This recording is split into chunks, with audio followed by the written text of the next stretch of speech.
Truth, Peace, Hotep. It was 1961. It's been a long time since I've done a video, and I'm not really compelled to do this, but I don't know, I just felt like I should. Right now we're in a very deep economic crisis, and depending upon where you stand in terms of your spiritual understanding, your faith, and um, your preparedness, you know, I'm looking at things that I believe that people really aren't prepared for. Because when they talk about cutting funding and cutting this and cutting that, uh, if we were really involved in our universe other than ourselves, we wouldn't be going through these problems right now. There was no need to cut Social Security. If they're talking about cutting Social Security, they need to cut people off of Social Security who they put on Social Security. It's like you watch these programs and, they're talking about, oh, well, most people get denied. Yeah, but how many people are actually applying that get on who really don't need to be there, who use it as a supplement for their income, period.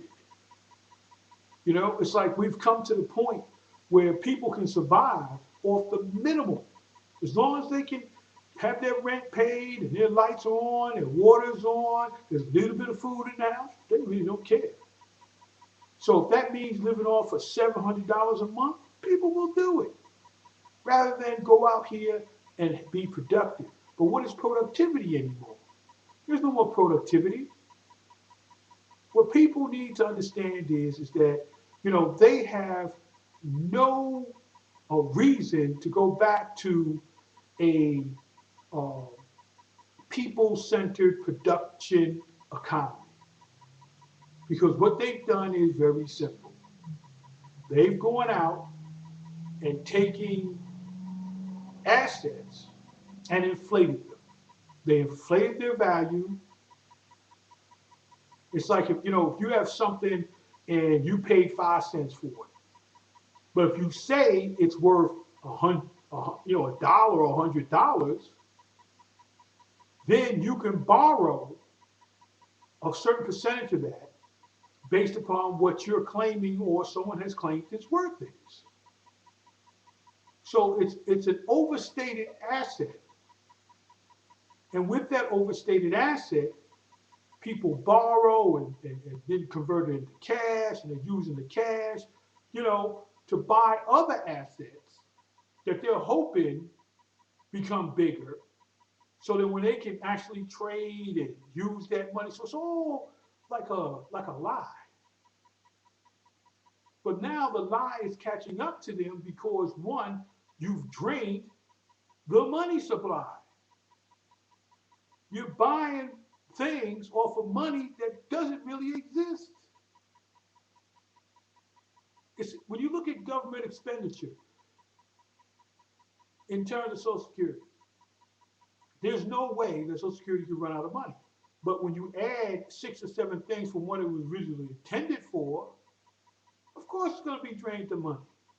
You got to go back to the 1970s when they started adding all these extra programs and then ask yourself, well, why would you do that? Well, because they had trillions of dollars and they figured they're going to have trillions or more. But at the same time, when they went from productivity, saying that we need to manufacture things in other countries or exploit other people, paying them 50 cents an hour when we're making $5 an hour. But see, and then even that story about 50 cents an hour is a joke because some people are making 50 cents a day. Or really $5 a day. $5 a day. Making them work 10 hours a day to make 50 cents.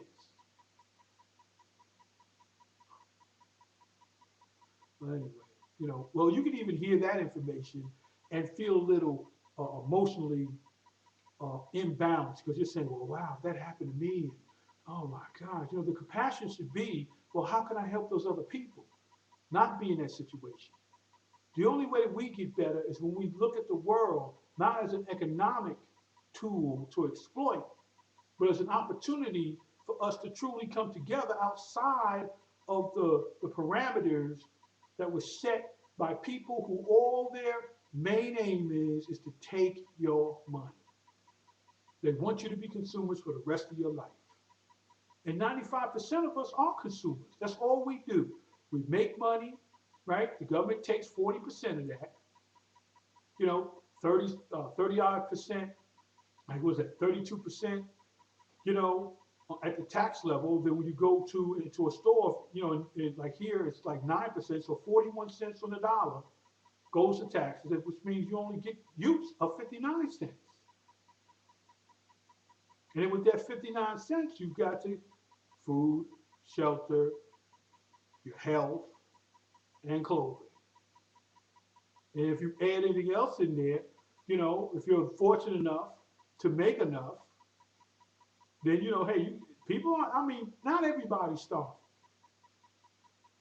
Not everybody's in dire straits. But there's going to be a time when too many of us are going to be. Unless something changes. We got to change the way we're thinking.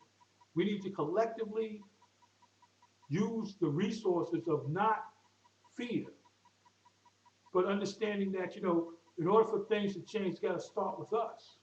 We got to be more involved in, we send people to Congress and all this stuff. And yeah, I know, get involved in world politics and, we can make a change and all the rest of that stuff. Just makes me like, we got to change this, we got to change that. We change that, you'll be all right. You look at things for what they are. Yeah, okay, investigate them, see that they're wasting money, blah, blah, blah, blah. But we need to get involved, make sure that, those of us who have are helping those who do not have, and not looking at them as if, they're pariah. They're not pariah. They're our fellow human beings on this planet Earth. And we need to come together, not under socialism, not under communism, what I'm saying, but, people coming together to help each other. you know, not under one doctrine or philosophy, except for the philosophy of let's get it together.